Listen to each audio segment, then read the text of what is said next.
My name's Patrick Condren from Channel 7. Thank you for your attendance here today.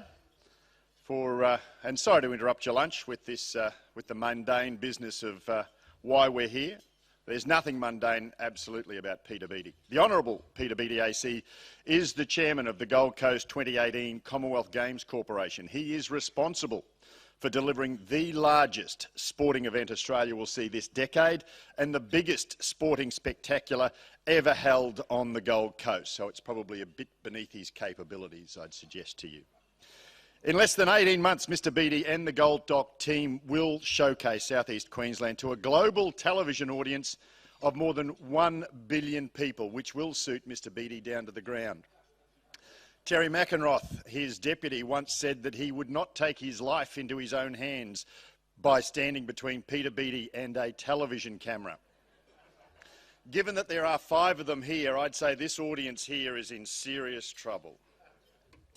The Games will provide more than $200 million in new sporting and community infrastructure, inject an estimated $2 billion into the Queensland economy and provide up to 30,000 full-time equivalent jobs. Mr Beattie is, of course, well known as the former Queensland Premier. I can well remember the day when an emotional Peter Beattie left 100 George Street, the Executive Building, for the last time. But it wasn't the last time we got to see him. A few weeks later, he stood shoulder to shoulder with his wife, Heather, lovely lady, brains of the outfit, in their front yard in Wilston, and declared, almost as emotionally, that he was done with public life. He would not be coming back. He was going to ride off into the sunset like the Martin Lubauer Choir, or some such. And as a result, since then, he's been the Trade Commissioner to North and South America, has represented Australian government as biotech advocate at the international bio conferences in Boston and Chicago in 2012 and 2013. But wait, there's more. He's also the Director of the Medical Research Commercialisation Fund, Ambassador for Life Sciences Queensland, Joint Adjunct Professor at the University of Queensland's Australia Institute for Bioengineering and Nanotechnology Institute for Molecular Bioscience. He also hosts his own show on Sky. He co-hosted a short-lived segment on 4BC. He writes for the Australian newspaper. So if that's getting out of public life, I'd shudder to think what was going to happen if he didn't get out of public life. Please welcome to the stage Peter Beattie.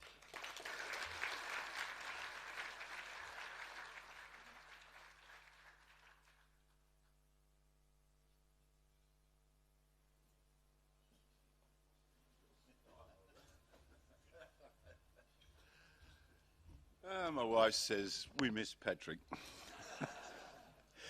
Let me acknowledge the traditional owners of the land.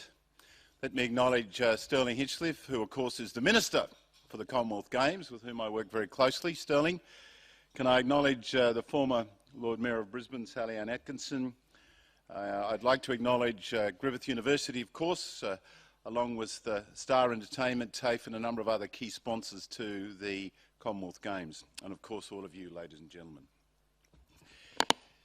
As Patrick indicated, the Commonwealth Games are the biggest event in Queensland's history. Now, some of you might sort of start to think about some of the events we've had and try and reconcile that, but it is, because these Commonwealth Games are going to have the biggest para-sport program ever in the history of the Commonwealth Games, and the actual event itself, in addition to the para-sports, is going to be the biggest in the history of the Commonwealth Games. In addition, for the first time, we're going to have the same number of medals for women as we are for men. So there's a lot of history being made. But what is the importance of the Commonwealth Games to Queensland? The importance is more than just a sporting event. In fact, if all we do is hold 11 days of sport from the 4th to the 11th of April 2018, if that's all it is, then we've failed. Now, of course, we want a dynamic global sporting event to market Queensland to the world, to reinforce the Gold Coast, Brisbane, Cairns, Townsville as tourist destinations with emerging markets, China, India, you name it. Of course we want to do that. But there are 3 aspects to these games. The first one is the sporting event I just talked about. The second is to make certain that they are on budget and on time. And the third is that there's a legacy component. Now, why is the second one so important? It's not just that I'm accountable to the Minister and to the government with your taxpayers' money. It's also because if we can run this event really well, it brands Queensland as the event capital of Australia. So in other words, if you want to hold an event, not just the sporting event, you'll think of the Gold Coast, you'll think of Brisbane, you'll think of Cairns, you'll think of Townsville, you'll think of Queensland. So we have to run it professionally. So that means things like sustainability are important, to run the games on a sustainable basis. It's also really important from a tourism point of view that we engage Indigenous Australians to be part of it. And I'll explain why. It's not just the right moral thing to do, to engage Indigenous Australians to be part of it. It's also really clever marketing. As Patrick indicated, I spent 7 years living overseas after I retired as Premier. And one of the things I did, because I've always had an interest in tourism, is just watch the trends that's happening in tourism around the world. And the number of resorts that are being built in developed and developing countries is extraordinary. So if you want to go to a resort, there's a lot of options, a lot of choices. So what is really important for the tourism dollar from now on is you find a niche for it. To get people to use Brisbane Airport, dare I say it, and all the other airports on the Gold Coast and come here and spend their money, we need to have a point of difference. So what's one of the points of difference that we have that no one else has in the world? It's our Indigenous culture. It's our Indigenous culture. People will want to come and see Indigenous Australians. Art, dance, you name it. All those cultural things are important for this state. Because tourism is not just about that, it's also about environmental things, like the Great Barrier Reef. That's another advantage for us. And then the third leg of making certain we have a different tourism industry is event tourism, which I talked about before. The third component is legacy. And one of the things that Sterling Hinchcliffe and I spent a lot of time talking about is legacy. What is going to be the legacy of these games? It's not just the sporting facilities. Now, you know that they're going to be there. Of course, there's going to be enhanced sporting facilities. You've got a velodrome that's being built in Brisbane. That'll be opened later on this year by Anastasia Palaszczuk, and it will be a leading velodrome. In fact, if you want to know why the UK, which used to be a basket case, remember when you looked at the medal tallies at the Olympics and the Commonwealth Games, the UK was always a basket case, and we used to think, it's a bit embarrassing, really, for once the head of the British Empire wins so many terrible number of medals. But they, as you notice in Rio, changed all that. They ended up being second and third, both in the Olympics and the Paralympics, because they invested in infrastructure. They built things like the velodrome that's being built here in Brisbane. So out of that, the athletes had world-class facilities. So yes, the first legacy is going to be, obviously, Carrara, and in fact, I'll go through some of them in a minute. So there will be sporting legacies. But the most important thing we can do is go beyond that. And that is to say, what will be the most important single outcome beyond sporting legacy out of these games? And it will be the use of the parkland and the village. That is going to become, in partnership with Griffith University, that is going to become a health and research precinct. Now, you all know, if you look at economic models, one of the most important things to grow an economy is to commercialise research. Griffith University has world-class research. In fact, one of their researchers is now trying to find a cure or a vaccine for malaria. And Professor Michael Good, who works at Griffith University, is working on that.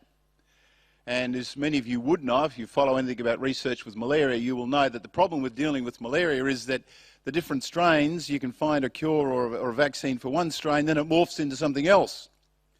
What Michael Good's looking at is getting a vaccine that will deal with all strains. So what will that do? That will actually provide a huge benefit to humankind. So how does this relate to the Commonwealth Games? It relates in two ways. Firstly, with global warming, where is most of the malaria? It's in Commonwealth countries. So during these games, we are going to promote the hell out of Griffith University to the Commonwealth and their research capacity. Why? Because what it'll do, it will attract investors here. They will come here, they will want to be part of it. Scientists will come here, they will want to be part of the research and commercialisation of it. So that is a legacy of the Commonwealth Games which no one probably would ever have thought about. I come back to the three things that I said are important. Great sporting event, run on budget, on time, and legacy, so that there is a lasting investment. The Queensland Government is putting in around about $2 billion.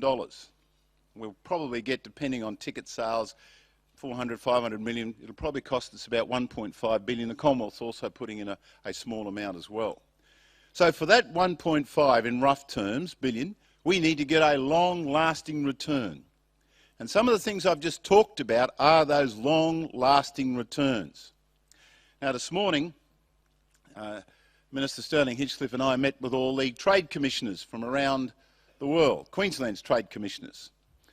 And we talked to them about not just what I've talked to you about, but how we encourage investors, people to partner with the Commonwealth Games, to become sponsors, but also to invest in it. So the other part of legacy is actually using the Games as an investment opportunity for countries and companies in particular globally. So there's a trade benefit as well. Some of you might have thought, well, why is the chairman of Goldock sitting down with trade commissioners? That's why. And yes, we will encourage incoming trade delegations. That's a minister's responsibility, not mine, but we will support the minister in Indian trade delegations coming here. And if you think about the Commonwealth, once upon a time people sort of discounted the Commonwealth, but not anymore. After Brexit, for example, the Commonwealth has a prominence that it didn't have before. When you look at the emerging economies like India, the business opportunities are extensive. So, what I wanted to highlight to you right at the beginning is unless you have something like the Commonwealth Games, you are going to miss the business and all those legacy opportunities I talked about before. Now, there is some suggestion that these games will bring in about $2 billion worth of economic activity. I think that figure is very much out of date. And I know the government is starting to do some evaluation now on what that figure will be. I think it's probably somewhere between $3 and $4 billion. Now, when you've got an economy, which, as you know, the resources sector has been up and down and prices have not been anywhere near what they should be, although coal prices have just, some of the short-term contracts have just gone up 117% for the next quarter, which is pretty impressive. But when you've got an economy like that, government has to provide some leadership, and that's why these Commonwealth Games are so important. So let me come down to the actual event itself, because I've given you the overall strategy so you'll appreciate what that is designed to do and why it benefits everyone in this room. We'll be welcoming 6,600 athletes and team officials from 71 nations and territories around the world. It's a very sizable part of the globe. They'll be managing an international media contingent, close to 3,000 photographers and journalists, and as Patrick unkindly said, we will be taking full advantage of every single one of them that arrives here, because that is marketing Queensland to the world. There is 18 sports and 7 para-sports, and as I said, it's the largest integrated program in the Commonwealth Games. Now, unlike the Olympics, where you had the Olympics and then the Paralympics, in the Commonwealth, they put them both together. So in other words, you will have para-sport events and you will have non-para-sport events, and they will be on the one program. Now, in terms of embracing humanity, we think that's a really important contribution. So you'll notice the difference of that in the Commonwealth. That is distinct to the Commonwealth itself. Now, we're going to be training and managing up to 15,000 volunteers, so here's an opportunity for Queenslanders for a once-in-a-lifetime to be part of it. We're welcoming 1.5 million spectators across all events. Again, that is a lot of people, a lot of investment. Admittedly, most of those, but not all, most of those will come within a 4.5-hour drive of the Gold Coast.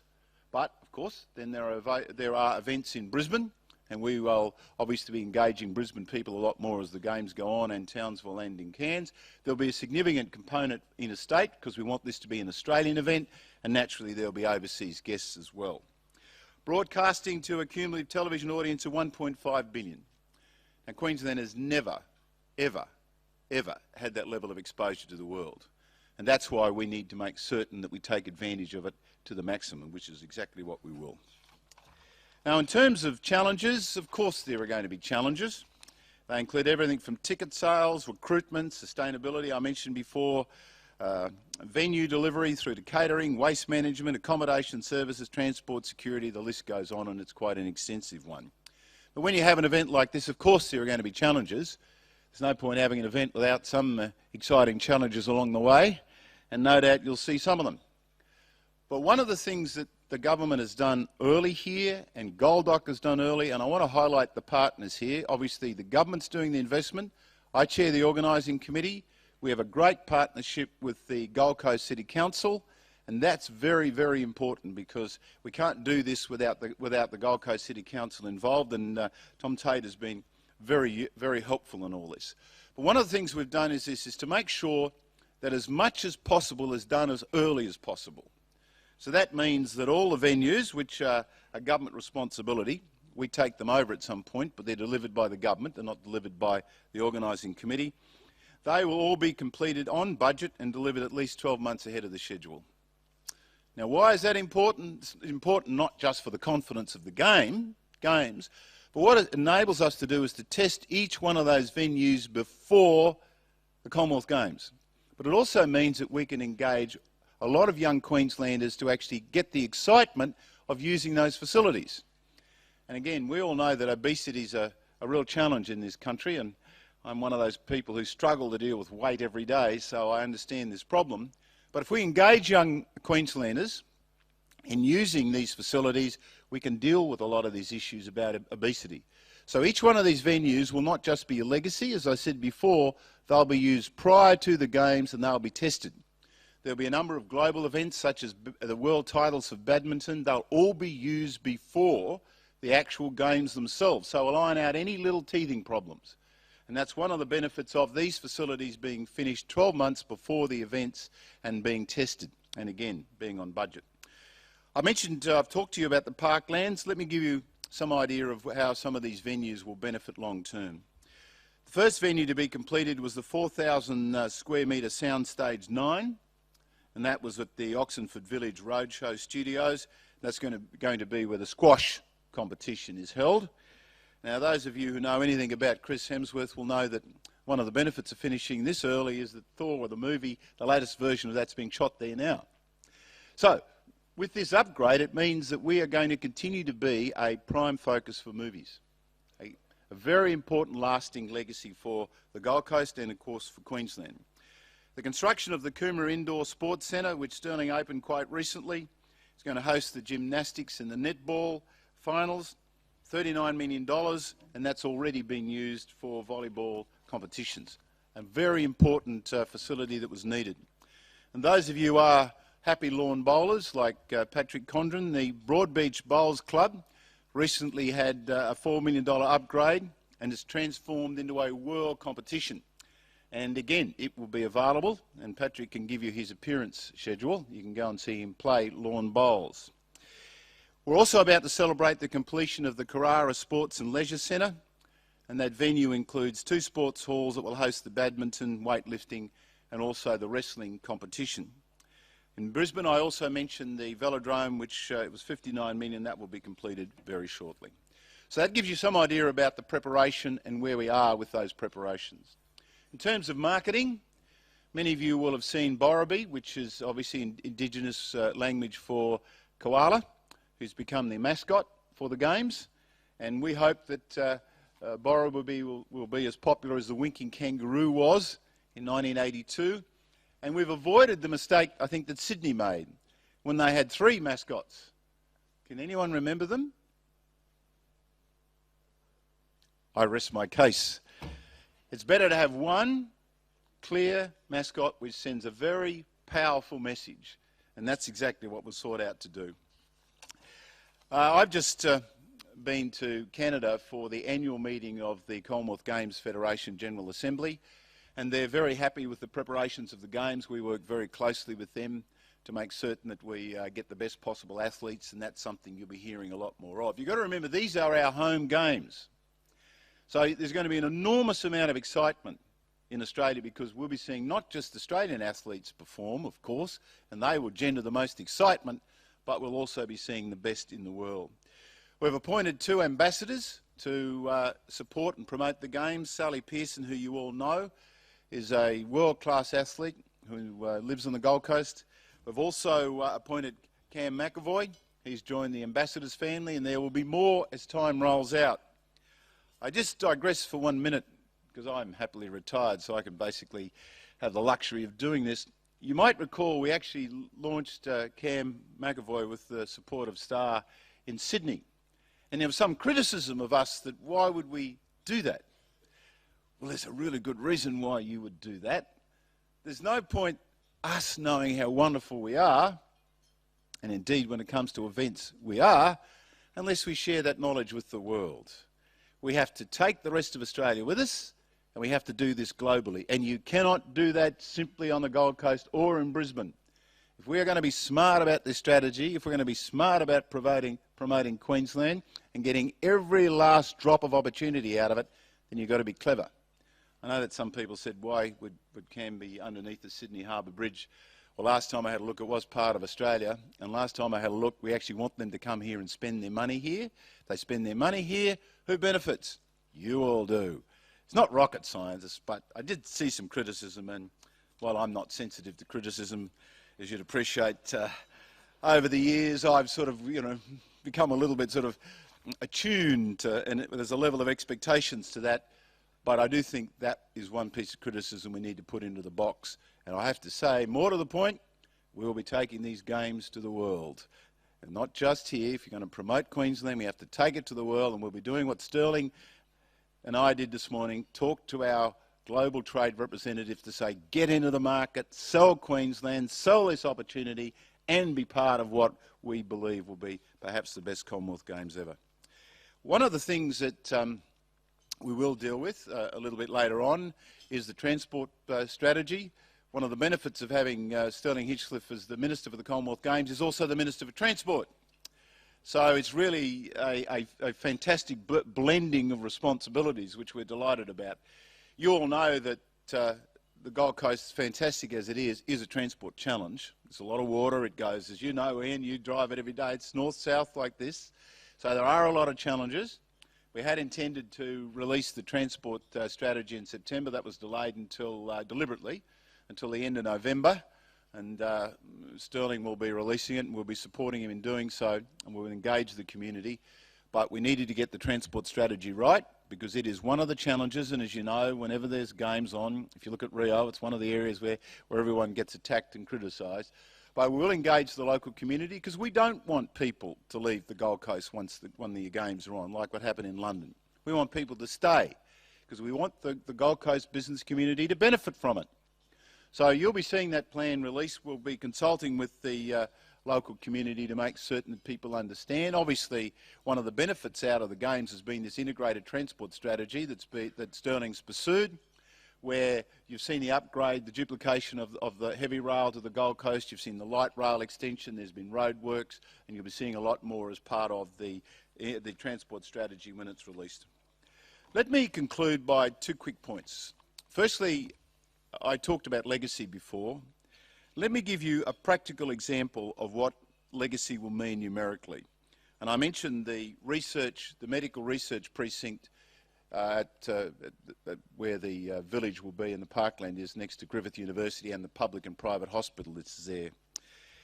The precinct, that I just referred to, currently supports more than 5,000 health staff, 500 researchers and 18,000 students. That's currently the position.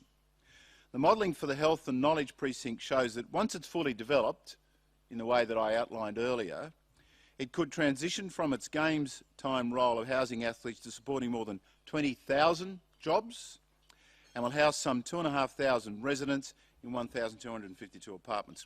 And it will become a hotbed of research, innovation and commercialisation. It will become a global focus for Australia. Not just for the Gold Coast, but for Australia. Second thing I just wanted to say is this. A lot of people, I think, don't fully appreciate just what an opportunity this is for Queensland. And let me give you an example. The Commonwealth Games has global significance, and what it will do is this. If you look at Glasgow, 2014, which was the last Commonwealth Games. It was ranked number 2 based on the global impact of the event, behind the 2014 FIFA World Cup and ahead of the 2014 Olympic Winter Games. That gives you some idea of the magnitude of it. The real challenge for us is to make certain that we take advantage of every single opportunity, and I'm determined that we will do just that.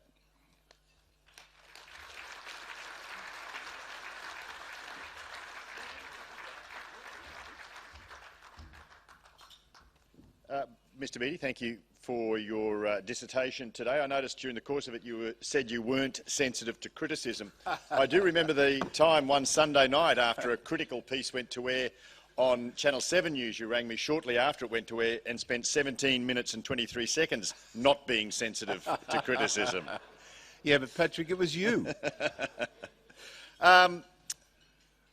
We miss you. Are you going to come back to public life? Are you going to make a run into public life? No, Patrick, I can give you an unequivocal assurance, as I have on many other occasions. No, I've had enough. I did this, I know this is probably a serious aspect to a question. I did this because I think as a recent granddad, that I wanted to see this event be the great success that I know the Queensland Government wants it to be. And when Anastasia and Sterling spoke to me, it has the potential to be, it was always going to be a good event, but it has the potential to be an exceptional event if we go in and sell it. And frankly, I'm beyond being humble. The reality is I think that is something that I can contribute, and I'm determined to do that. I think Anastasia Palaszczuk, well, I know Anastasia Palaszczuk, when she appointed you, told us that you could sell ice to Eskimos, so I think she's probably correct in that regard. But in terms of being humble and eschewing public office, I mean, you ran for Ford. I did. Since you famously said you weren't going to run ever again. That's true. When, as a politician, do we believe you? Now would be a good starting point. Well, let me explain. I do need to explain that. I mean, I'm a very loyal person, and I accept that most people in this room are not members of the Labor Party. I'm a life member of the Labor Party. I'm not involved in politics at all, at any level at the moment, and I won't be again. But I'm a loyal person, and the Labor Party was very good to me. Two organisations or groups of people were good to me. Queenslanders were very good to me, and I'll always be grateful to Queensland for supporting me. And the Labor Party was very good to me. And when Kevin Rudd rang me, I knew the chances of winning Ford weren't very good. That's what you told me at the time. Yeah, well... You said you were very enthusiastic. You were going to win it hands down, I think you said. I don't remember that conversation. Oh, yeah. So it was about me paying back a little bit of royalty. Okay. Loyalty we'll throw open the questions to the Media Club at table 14. Has anyone got a question that they'd like to put to the... Chris O'Brien from the Australian Broadcasting Corporation. Also known as the national broadcaster. Good afternoon, Mr. Beattie. Good afternoon. Could you elaborate on how lucrative you think the event will be? Did you say it could, in fact, be twice as beneficial to us?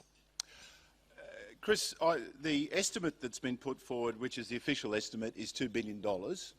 My humble view is that that's a very modest figure. And the reason is the figures I just gave you for Glasgow give a clear indication of the potential of this. Now, that depends largely on what's happening in the world economy, obviously. It depends on what's happening in the Australian economy. And as I indicated to you before, I'm more optimistic seeing what's happened to coal prices. You wonder what's the relevance? The relevance is if prices will go up 170% in both thermal and both varieties of coal, that's a good shot in the arm for the economy generally, but it also means people are more likely to feel happy about buying tickets, actually investing in the games in different ways. So that actually is a confidence builder for the games itself. So out of that you'll get a lot more economic activity, and the incoming trade missions, all the sort of things I talked about as part of the legacy, Chris, that will rise in terms of the economy. So I'm more optimistic because I think the economy is starting to improve. But secondly, I just think that $2 billion is a lower figure. You look at the amount of work that's been invested by the government in terms of construction. If that sort of activity obviously comes to an end at some point, but then tourism will increase. We're seeing increased numbers coming out of China with this event being promoted. And you have to remember there's an arts and culture program, and that arts and culture program, while China's not part of the Commonwealth, that is something that can be embraced by any company in the world, whether they're part of the Commonwealth or not. And that's one of the reasons why Sterling and I spoke to the trade commissioners this morning, and one of our messages was just because they're not on the Commonwealth itself doesn't mean they can't get involved in these games. And in terms of branding, if you're a Chinese company or a Japanese company, bearing in mind Tokyo is where the next Olympics are going to be, then if you want to brand yourself in Australia, the Commonwealth Games are a perfect opportunity to do it. So that's basically our message. So if you add that all up, I actually believe it will be between 3 and 4 billion. But we'll need to do that scientifically rather than just take my gut instinct. Just quickly. So you've added $2 billion on gut instinct. That's some gut. And Just just judging quickly, by the look of you, just you'd give it $1 billion, I'd give it $1 billion to 2. You can see the comparison between us. Patrick, I just want to ask the Premier, former Premier, a follow-up question. Sure, if you want. What's the cost of the game? So is that like a net benefit you're talking about? No, the games are roughly costing about $2 billion. Ticket sales, these are very rough, Chris, around about 400 to 500 million, depending on sales and depending on circumstances. So the cost is around about 1.5 billion. The Commonwealth's putting in 100 and something million. So realistically, that's the cost of about 1.5 billion. I'm saying this is about the economic activity that will come with it. You'd have to take the cost off that. So at the moment, there's a $500 million benefit to the state based on very conservative figures. I think you're looking at somewhere between 1.5 to 2 billion in actual economic beyond the cost factor. Someone else got a question over there? Mr. Tegan? Hello? Mr. Beattie, Tegan George from Channel 10. Given the Games is due to be held around the state election, would you like to see Anastasia Palaszczuk call an election for next year? I've got to say, Anastasia, I'm the last person I think that Anastasia would take advice on when it comes to election dates. She'll make up her own mind. From our point of view, I don't get involved in the political process at all, and I stay well away from it. I've got enough challenges at Gold Coast itself, and as I said, I'm not involved in the political process at all.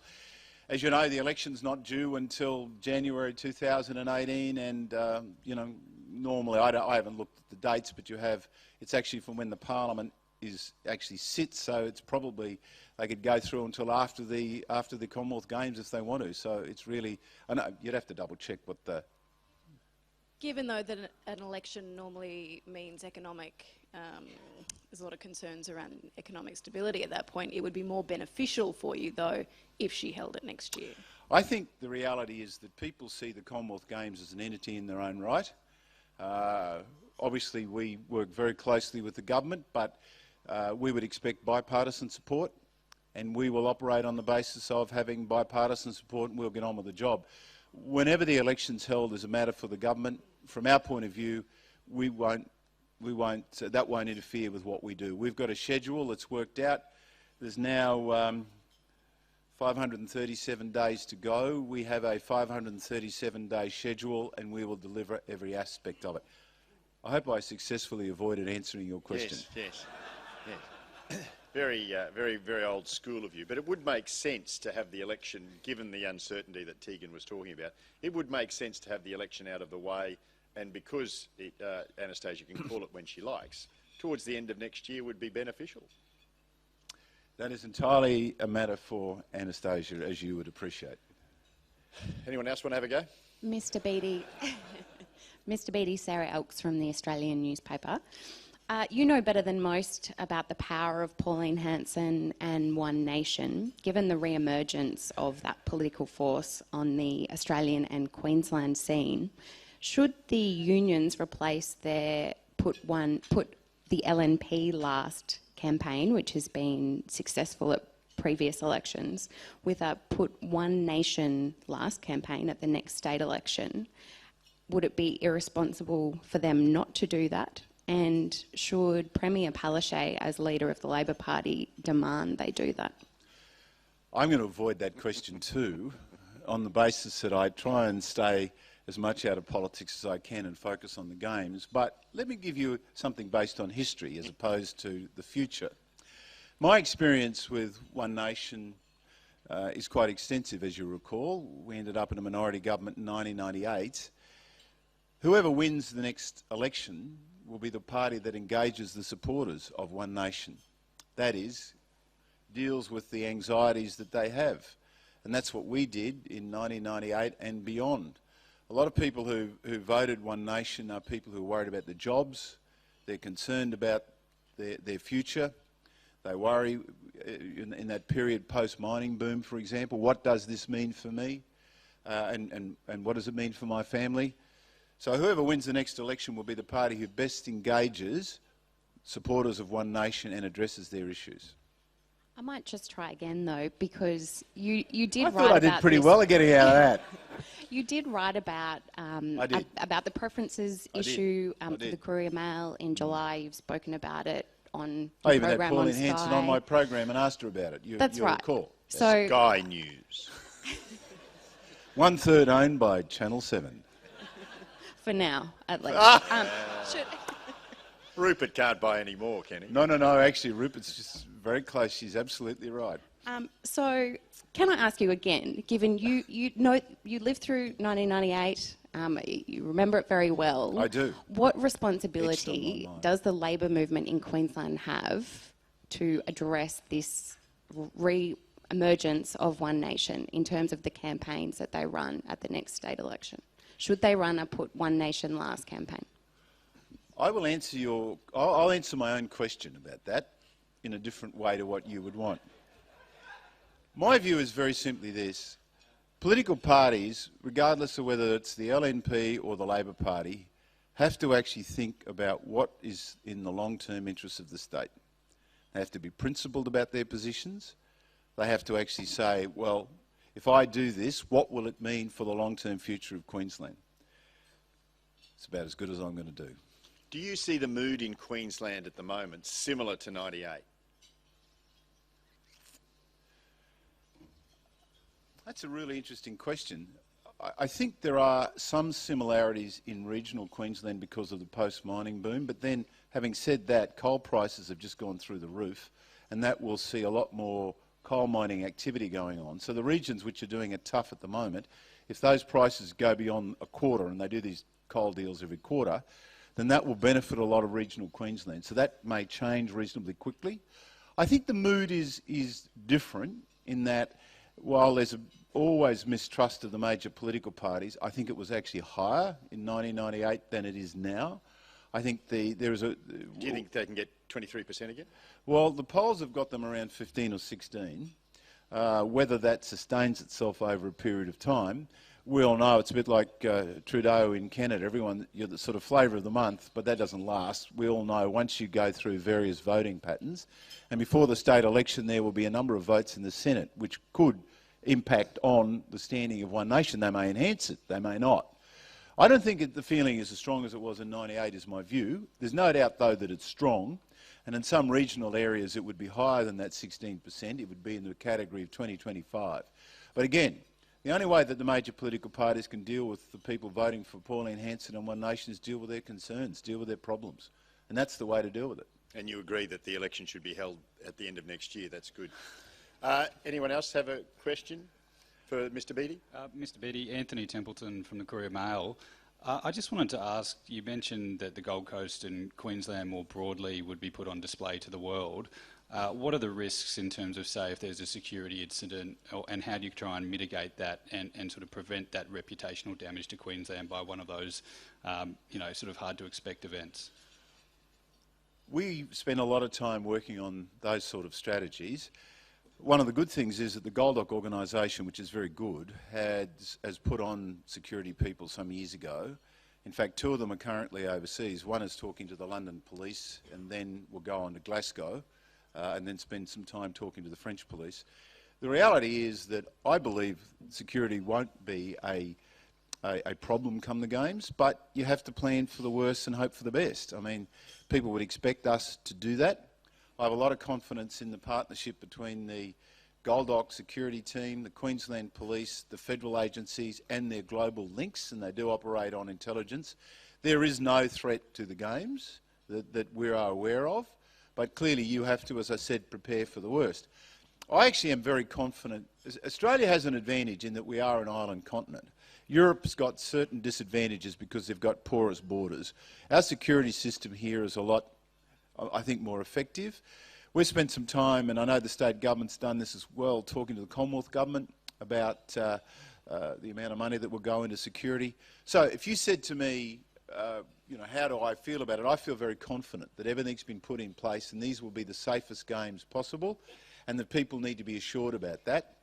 When Sterling Hinchcliffe and I release the ticketing pricing strategy very shortly, you'll find that we obviously want young Queenslanders to go, and you'll see that in the strategy. Therefore, security and reassuring people is important. What we've sought to do, though, is to be very honest and transparent about the issues, including security. I believe that we will be in the best possible place that any organisers of any event could possibly be anywhere in the world. But the same goes for transport as well. If you looked at what went wrong in Rio, transport was a big issue. Security fell. I mean, there were real problems with security. There was a whole lot of problems that went wrong in Rio. We had 2 people there. We've gone through every single challenge that existed in Rio, looked at what we're doing, and come up with plans to deal with it. Time for one more question. 2 more questions. Mr. Beattie, 3 more questions. Do I have an advance on 3? Jocelyn Evans from 4BC. I'm just wondering, how close are Games organisers to reaching their sponsorship goal of around $90 million? Well, we haven't released the figure, the sponsorship figure, but we are currently ahead of the target set for this period of time. You remember we've got 18 months to go, but I do take this opportunity to say to corporate Australia, you've got the best opportunity to brand your product, and I would hope that Queenslanders, and I say this unashamedly, I would hope that Queenslanders would look at all those companies in Australia who support the Games by sponsorship and support those companies. Because frankly, if Australian companies, those Australian companies that are prepared to put their hand up to put money into the Games, I think Australians should support them. And if they don't put their money up to put their effort into the Games, then support the people who do. Now, in terms of global, the same thing would apply, but obviously we want as many sponsors as we possibly can get from Australians, and I would urge Australian companies to come on board as sponsors for the Games. In addition, I just repeat what I said, we are ahead of the schedule we've set for sponsorship, but we still have got a way to go, but we're ahead of where we were planning to be at the moment. Felicity? Felicity Caldwell from Brisbane Times. You tweeted last month that politics globally is very volatile at the moment because our leaders have become so shallow. Does this apply in Queensland? And how have things changed in the last since you were in government? I think the depth has improved remarkably since I left. No comment. That was obviously in the context of the American election, as you know. As you gather from today, I've tried to stay out of politics, notwithstanding the egging of all of you. And the reason for that's very simple. I'm very passionate about the Commonwealth Games. I don't want what I'm doing to be sidetracked by politics, to be perfectly frank. We have a great relationship with the government. We work very closely with them. Inevitably, I will say things, whether it's on security or transport, that won't please everybody. But we are trying to get the truth out there, to share that with people so that they can work with us with the solutions. I don't think anyone following the American election would disagree with what I just said. It's been the most extraordinary election campaign in the history, I think, of the United States. And the good thing about it is, and we all get out, I think we're all watching it with great enthusiasm, we've still got a few weeks to go until the actual election. I'm really looking forward to election night to see what Mr. Trump says when he loses. That will be bottleball. I think you'll find he'll say, no, I won. I think that'll be his line on November the 9th. I think he'll blame the Republican Party. That's what I suspect he will do. Well, it's Trump v. The media, the Republicans, the Democrats, the world. Even Channel 7. Even Channel 7. But you spent a bit of time there. Yeah. Have you ever seen an election campaign like it anywhere, either in Queensland or in the US? No, I haven't. But the extraordinary thing about it was Trump actually blew it, because as you know, as I said, I spent 7 years there, and you follow it really closely. There is a huge anti-Washington feeling. And when both the Democrats and the Republicans, you went through the period where they weren't even going to pay their debts, Americans actually got really angry. And what's happened is the middle class have really suffered badly, because the American economy has come back, but it's come back on the basis of reduced wages for the middle class. And it's come back, frankly, on a lot of cheap labour, a lot of Hispanic labour. So what you've got is a huge disenchantment with politics and politicians. And when Trump said, "I'm going to make America great again," a whole lot of Americans cheered for that. If he had been more disciplined, because Hillary's not a great campaigner, she's a shocker, and if he'd been more disciplined, he may well have had a chance. But I still think it would have been very hard, because he offended the Hispanics. If you think of who he's offended, Hispanics, It's easier women, to think of who he hasn't offended. that's right, Afro-Americans. I mean, who hasn't he? And the good thing from Hillary's point of view is every woman possible is going to go to the ballot box to vote against him, every Hispanic, every Afro-American, the list goes on. All he's got is left is a few white men like you and I, mate. I'm not voting for him. Shane Doherty. Double bunger, if you don't mind. How hopeful are you of securing someone of the stature of Usain Bolt, speaking of attractions that will put us on the map?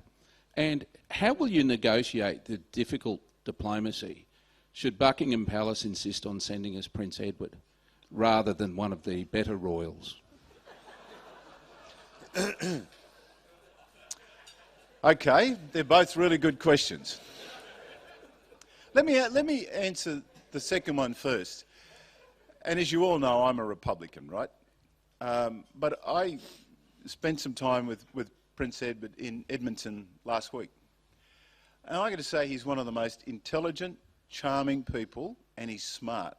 He is a really lovely human being. And at the Assembly, he made a significant contribution. There was a difficult issue which he didn't pull back on. I have to say, I'd never met him before, but I left with an incredibly positive impression of Prince Edward. I really did. Secondly, in terms of Usain Bolt, this is a tricky one, and I'll explain why it's a tricky one. We don't pay athletes to go to the Commonwealth Games, and nor can we.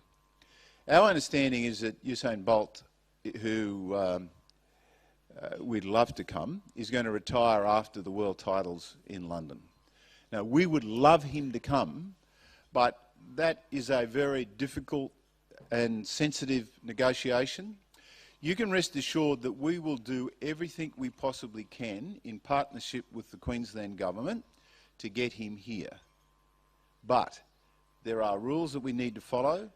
There are certain circumstances that need to be handled very sensitively, and the least I say about it today, the better. But you can rest assured he is not just a Commonwealth athlete. He is an icon, as we all know. And in fact, many people like me just wanted to see his 2 events in Rio. So it will be very difficult. It will not be easy, but he loves Australia and he's here at the moment. And frankly, I think I urge every Australian who runs into him to show him plenty of love. Ladies and gentlemen, we are running a little bit over time, but I think you'll all agree it was worth it. Please thank Peter Beattie for his time today. Thanks, mate. One last thing. You need to draw the lucky door prize if you would. It's not going to be a CCC inquiry or anything. If I... That's a thought.